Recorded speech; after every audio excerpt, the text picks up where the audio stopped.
이번에도 제가 저 평택에 있는 시원성교회 임직식에 권면을 하러 갑니다마는 언젠가 우리 노예 산하의 교회 임직식에서 순서를 맡아서 갔었는데 그때 설교를 한 제 동기 목사가 저 수원성교회 안광수 목사입니다. 그런데 그 설교 중에 자기 집안 이야기를 하는데 자기 친척 중에 한 분이 저 산골 마을에 농사를 짓고 살았었대요.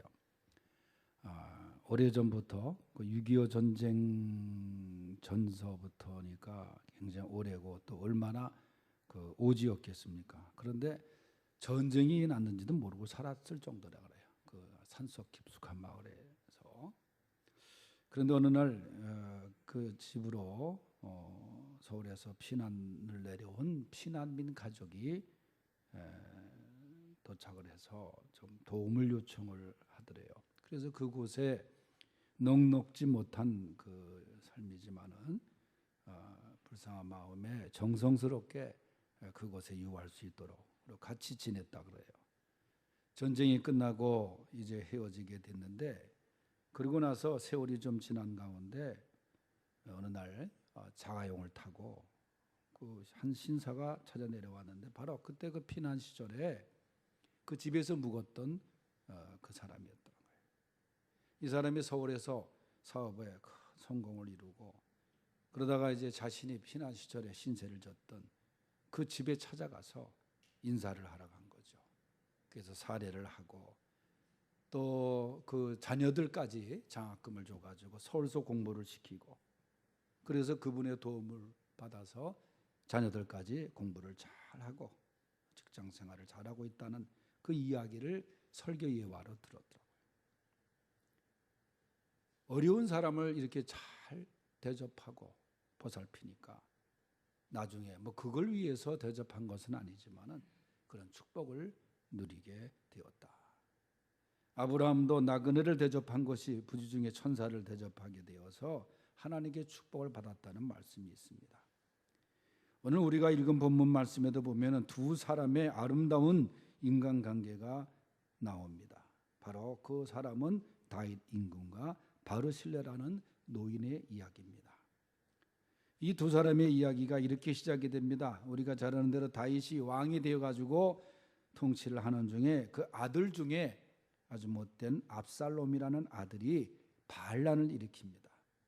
아버지에게 반기를 들고 그래서 많은 군사들과 함께 아버지를 대항하게 되고 다윗 왕은 하루아침에 이제 신발도 제대로 신지도 못하면서 쫓겨나게 돼요. 그를 추종하는 사람들과 함께 피난 생활을 하다가 이제 바르실레라는 노인을 만나게 됩니다. 이 바르실레라는 노인이 만일 압살롬이라는 그 아들이 알면은 자신도 죽음을 당할 수도 있다는 그 위기에 처할 수 있음에도 불구하고 이 다윗 일행을 정성껏 대접을 합니다. 다윗이 화려한 왕궁에서 살다가 피난민이 되어서 쫓기는 신세로 전락됐으니 얼마나 힘들고 어렵고 초라했겠어요. 인조대왕이 저 남한산성으로 쫓겨가서 피난 가가지고 정말 가진 고생 다 하다가 나중에는 굴복하지 않았습니까? 이 바르실레가 얼마나 이 왕을 잘 대접하는지. 그러다가 이제 이 반란이 평정이 되고 다윗이 왕궁으로 다시 황궁을 하게 되었을 때에 오늘 그 장면을 기록한 거예요. 요단강을 건너기 위해서 있을 때 바르실레가 내려와 가지고 이 왕을 배웅을 합니다. 왕은 그동안의 이 고마움이 잊을 수가 없어요. 그래서 이 다윗은 바르실레에게 말합니다. 나랑 같이 왕궁으로 올라가자. 내가 너를 여생 편안하게 살 수 있도록 내가 도와주겠다. 조건 없이 그저 위험을 무릅쓰고 자기를 도와준 은혜를 베푼 바르실레에 대한 고마움을 잊지 않았던 이 다윗 왕. 그러니까 이 바르실레는 제가 죄송하지만 가지 못합니다. 저는 이제 나이가 80이기 때문에 뭐 지금 말하면 80은 아무것도 아닌데도 아마 그 당시 바르실레 입장에서는 나는 좀 너무 늙고 가서 임금께 폐만 끼칠 존재가 되기 때문에 저가 가지 못함을 용서하십시오. 그 대신 제 아들 김함을 보내주십시오. 데려가십시오. 그래서 종으로 삼아주십시오. 그래서 다윗이 이 바르실레의 이야기를 듣고 아들을 데리고 갔다. 그래서 아들에게 잘해줬다. 그런 이야기를 지금 오늘 우리가 한 부분을 읽은 거예요. 이 바르실레와 다윗 왕의 이 두 사람의 관계, 그 대화 얼마나 아름다운지 몰라요. 그러면 이 두 사람에게 우리가 본받아야 할 점이 무엇이냐? 첫째는 예의 범절입니다. 예의 바른 모습입니다. 31절을 읽어보겠어요. 시작. 길르앗 사람 바르실레가 왕이 요단을 건너가게 하려고 누글림에서 내려와 함께 요단에 이르니. 이제 다윗이 압살롬의 난이 평정이 되고 황궁을 하게 되었을 때 바르실레가 요단강까지 나와서 왕을 전송하기 위해서 내려왔다는 거예요. 어려운 피난 시절에 왕을 목숨을 걸고 모셨던 바르실레는 황궁하는 왕을 끝까지 전송하는 예의를 갖춘 모습을 오늘 보여주고 있습니다. 이 바르실레는 그렇게 예의가 바른 사람이에요. 우리도 예의를 지킬 줄 아는 성도가 되어야 됩니다. 성도들은 예의가 무너지면 안 돼요. 예절이 발라야 됩니다. 옛날에 은퇴하신 우리 김학만 목사님이라고 저 화옥동교회 목사님이 부흥회를 인도하시기 위해서 저 지방의 교회에서 부흥회를 인도하고 열차를 타고 올라오는데, 그 당시에는 오래전이니까 이제 뭐 자가용 뭐 없던 시대고 하니까 이제 이 열차도 뭐 지정석이 있는 새마을호나 그런 것도 아니고 뭐 무궁화나 비둘기나 그런 거 타고 올라오셨나 봐요. 그런데 자리가 없어서 입석에 앉았는데, 옛날에는 보통 세 사람이 앉을 수도 있어요. 그건. 근데 어떤 여자가 자기 가방을 옆에 놔두고 두 명이 앉아 있는데 하나를 올려놓으면 위에다가 목사님이 앉아서 갈 수가 있는데 그냥 그 가방을 큰 걸 놓고 그러고 있더래요. 그래서 목사님 가방을 위에 올려놓고 가만히 있는데, 그래서 뭐 어떤 사람은 그 팔걸이에 앉는 사람도 있잖아요. 그런데 이 여자가 가방에서 물 꺼내더니 사과 한 개를 꺼내더래요. 그걸 기도를 열심히 하고 와작 씹어 먹더래요. 예?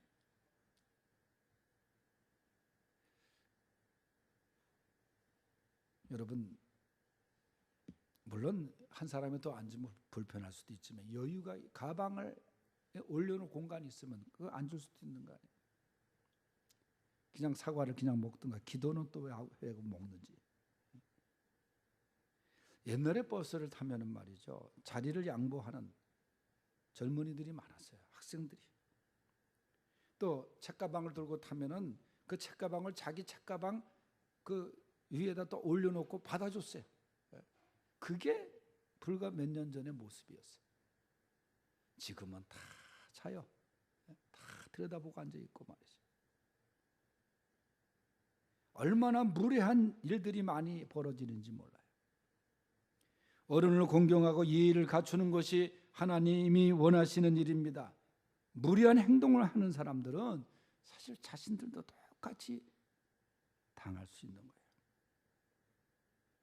다윗의 뒤를 이어서 왕이 된 솔로몬이 어느 날 어머니 밧세바가 찾아옵니다. 솔로몬이 성경에 보면 벌떡 일어나가지고 어머니께 절을 하며 영접을 했다 그랬어요. 왕 이전의 아들 아닙니까? 그 아버지의 그 아들 아닙니까? 바르셀레처럼, 솔로몬처럼 우리가 예의를 갖출 때 갖출 줄 아는 그런 예의 바른 성도들이 될 수 있기를 바랍니다. 두 번째는 공개하는 사람의 모습이 아름답습니다. 32절에서 35절까지 보면은 바르셀레가 나이가 늙어 80세라 그러면서, 그리고 큰 부자였다 그렇게 말해요. 그러기 말씀 속에 보면은 32절 마지막에 그가 왕을 공개하였더라. 33절의 마지막에는 예루살렘에서 내가 너를 공개하리라. 그러니까 바르실레가 왕을 잘 공개했다는 거예요. 이 공개라는 말, 이 말은 뭡니까? 다른 사람에게, 어려운 사람에게 정성을 다하여 음식을 베풀고 보살펴 주는 것을 공개라 그래요. 바르셀레가 왕을 잘 보살폈다는 거예요. 공개했다는 거예요. 쫓기는 왕, 그를 끝까지 잘 모셨다는 거예요. 이 공개는 하나님께서 우리에게 원하시는 일입니다. 어려운 이웃을 공개하는 것이 하나님께서 기뻐하시는 일입니다. 그러니까 다윗이 나도 너를 공개하리라. 나 같이 예루살렘으로 가자. 서로가 공개하고자 하는, 서로가 이 대접하고 보살피고자 하는, 공개하는 사람들, 공개 많이 하는 교회, 공개 많이 하는 성도들 될 수 있기를 바랍니다. 물론 이 바르셀레가 큰 부자였기 때문에 공개하는데 어려움이 없었으리라 생각할지 몰라요. 그렇다고 해서 여러분 부자라고 해서 다 공개합니까? 그렇지 못해요. 오히려 더 어렵고 힘든 사람들이 공개하는 일에 더 관심이 많고 열심을 내더라고. 제 경험에 의하면.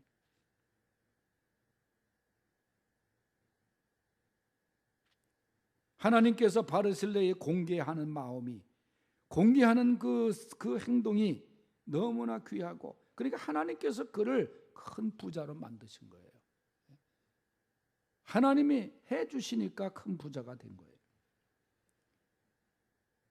이웃을 잘 공개하는 성도들이 될 수 있기를 바랍니다. 세 번째는 은혜를 갚는 사람의 모습이 아름답습니다. 36절, 좀 길지만 39절까지 읽어보겠어요. 시작. 당신의 좋은 왕을 모시고 요단을 건너려는 것뿐이거늘 왕께서 어찌하여 이 같은 상으로 내게 갚으려 하시나이까. 청하건대 당신의 종을 돌려보내옵소서. 내가 내 고향 부모의 묘에 대서 죽으려 하나이다. 그러나 왕의 종 기맘이 여기 있사오니 청하건대 그가 내 주 왕과 함께 건너가게 하시옵고 왕의 처분대로 그에게 베푸소서 하니라. 왕이 대답하되 기맘이 나와 함께 건너가리니 나는 내가 좋아하는 대로 그에게 베풀겠고 또 내가 내게 구하는 것은 다 너를 위하여 시행하리라 하니라. 백성이 다 요단을 건너며 왕도 건너가서 왕이 바르실레에게 입을 맞추고 그에게 복을 비니 그가 자기 곳으로 돌아가니라. 아멘.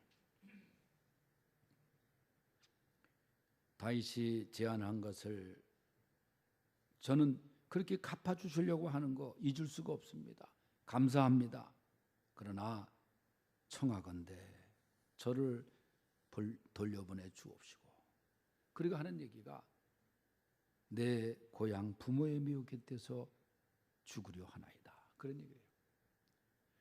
바르실레는 그 고향 땅 부모님의 묘가 거기 있었던 거예요. 이런 걸 보면은 부모님이 돌아가셨어도 이 바르실레는 부모님에 대한 그 사랑과 효성이 남아있는 거예요. 내가 부모님 묘를 지키겠습니다. 여러분 지금 우리나라 공원묘지 중에서 돌보지 않는 묘가 얼마나 많은지 모른대요. 예를 들면 이민 떠난 자녀들이 있는 그 부모는 그 묘를 누가 돌보겠어요? 뭐 돈을 붙여서 그 묘 관리 사무실에 주는 경우도 있지만은 뭐 그렇지 못한 묘들이 얼마나 많은지 모른대요. 그런데 이 바르실레 보세요. 나는 고향 땅 부모의 묘 곁에서 죽을 겁니다. 나 그렇게 지키다 죽을 겁니다. 그렇게 얘기하는 거예요. 그러면서 하는 얘기가, 그러면 정 그러시면 제 아들 김함이 여기 있사오니 그를 데리고 가서 종으로 쓰옵소서. 또 자식에 대한 또 그 사랑이 있으니까 자식을 부탁합니다. 그러니까 다윗이 듣고, 그래 네가 좋아하는 대로, 그리고 네가 내게 구하는 것을 다 너를 위해서 다 시행할 것이다. 그래서 김함을 데리고 와요. 그래서 다윗이 그를 귀하게 사용합니다. 그런데 성경에 보면은 이 김함이라는 아들, 이 아들이 어디 가서 사느냐? 베들레헴 가서 살아요. 베들레헴. 그런데 이 놀라운 그 하나의 역사가, 사실이 에레미야 41장 17절 1119면을 보세요. 1119면.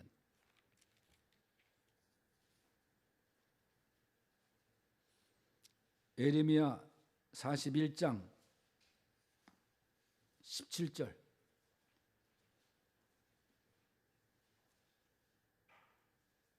한번 다 같이 읽어보겠어요. 시작. 애굽으로 가려고 떠나 베들레헴 근처에 있는 게롯 기맘에 머물렀으니. 여러분, 이 말씀의 배경이 여기 나오는 김함, 게롯 김함, 이게 무슨 말이냐면 일하고 밑에 그 해석이 김함의 뭐라 그랬어요? 여관, 김함의 여관이에요. 그러니까 이 김함의 집, 김함의 여관이 훗날 예수님이 태어나신 곳이에요. 그러니까 이게 아주 놀라운 축복이야, 이게. 김함의 집에서 예수님이 탄생하셨어요.